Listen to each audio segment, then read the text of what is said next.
mengendarai onta. Karena memang yang dimaksudkan dalam musabaqah ini artinya melatih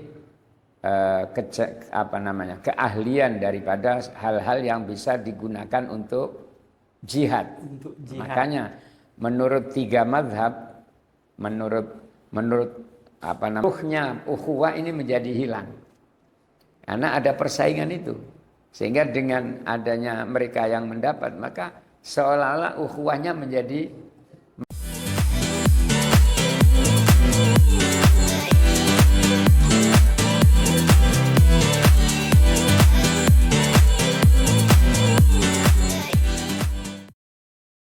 Pertanyaan selanjutnya teman-teman, masih semangat gak? Oke, masih semangat. Pertanyaan selanjutnya adalah bagaimana hukum lomba berhadiah dengan biaya pendaftaran dari peserta.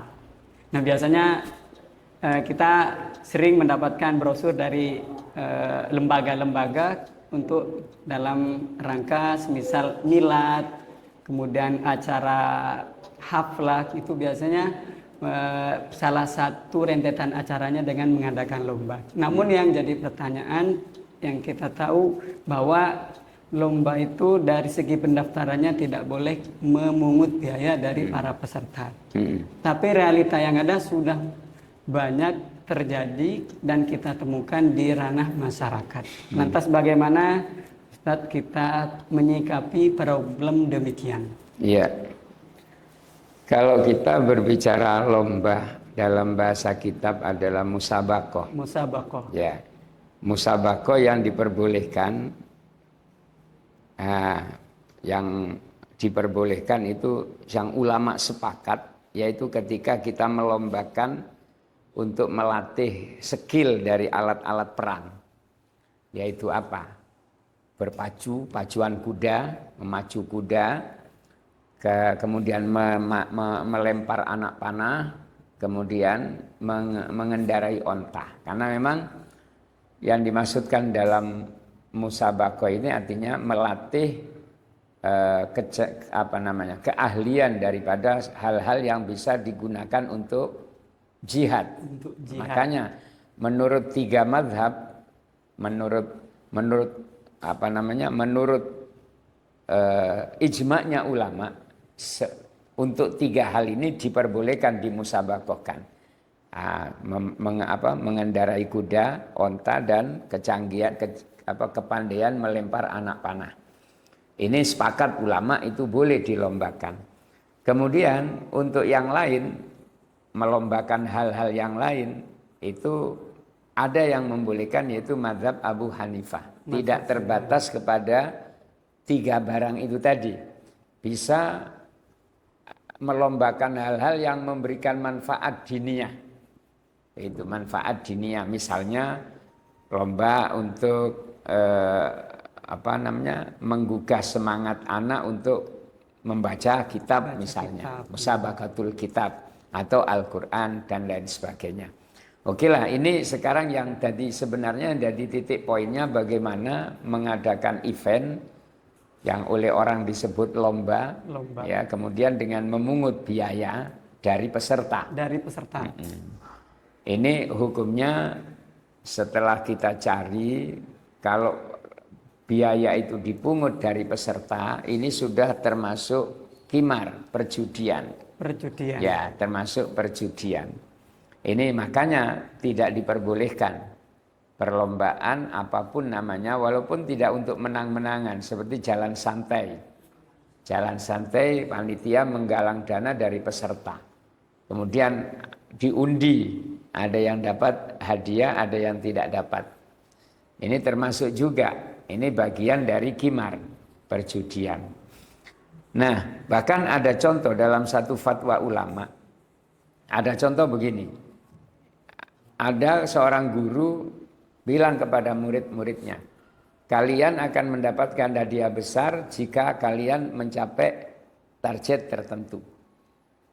Hadiahnya sepeda motor, tapi kalian harus untuk mencapai ini kalian harus urunan, bayar urunan. Akhirnya mau dia urunan karena ingin memperoleh target yang yang tertentu tadi itu, urunan. Ternyata betul, ada yang mencapai target yang ditetapkan oleh sang guru, maka dia diberi hadiah. Ini pun tidak boleh. Tidak boleh juga. Tidak boleh, karena uang dipungut dari mereka yang bersaing. Nah, intinya kenapa tidak boleh? Pertama, karena mengambil harta orang lain ini harus melalui cara yang benar. Apa cara hibah atau cara sodako atau cara jual beli dan seterusnya. Tapi kalau dalam perlombaan ini namanya mengambil uang melalui tanafus, persaingan.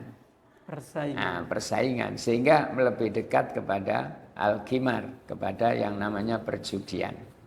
Itu. Bagaimanapun yang membayar ini punya harapan untuk dapat, untuk menang.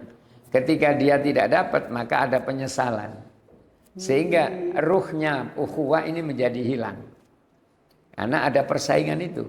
Sehingga dengan adanya mereka yang mendapat, maka seolah-olah ukhuwahnya menjadi apa? Terbelah. Itu kalau kan penjelasan dalam fatwa ulama yang saya kutip seperti itu. Jadi kesimpulannya, apapun jenisnya event yang menarik biaya dari peserta, kemudian hadiah diberikan kepada yang beruntung atau yang menang, maka ini bagian daripada perjudian. Itu jawabannya. Tidak boleh. Tidak boleh. Tidak boleh. Apakah itu bukan termasuk dari unsur kerjasama, Ustaz? Karena kita memberikan brosur, kalau kamu setuju dengan persyaratan ini, monggo. Itu termasuk dari bagian kerjasama atau bagaimana persyaratan tadi? Ya bisa gini, saya tadinya berpikir begini, ketika ditarik biaya ini apakah bisa dikategorikan kita memberi uang agar bisa masuk menjadi peserta, kan begitu kan? Kita mendaftar dengan memberikan uang agar bisa tercatat sebagai peserta. Jadi uang ini yang diberikan kepada panitia belum sepenuhnya menjadi milik panitia. Belum sepenuhnya menjadi milik panitia. Sebab panitia masih harus menyediakan yang diperlukan untuk hadiah dan seterusnya. Coba kalau memang uang itu langsung diberikan kepada panitia, kemudian panitia menggagalkan acara, ketika itu apakah pesertanya akan protes atau diam? Tentunya protes. Nah, ini berarti uang yang diberikan belum sepenuhnya menjadi milik panitia. Nah, makanya masih ada ranah kimarnya, masih ada ranah kimarnya.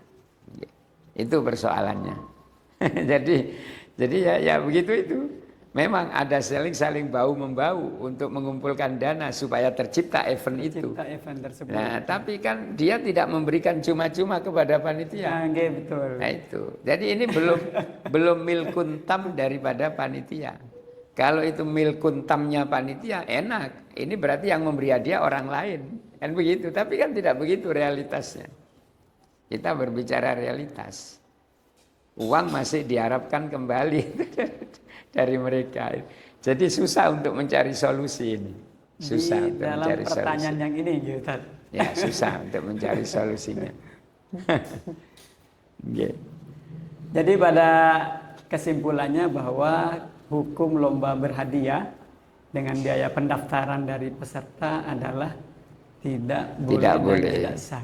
Hukumnya haram. Kalau mau sah silahkan, ada donatur yang secara ikhlas dia menyiapkan hadiah-hadiah itu tanpa harus memungut uang dari peserta. Dari para peserta. Itu solusinya, ada donatur, sponsor apa-apa.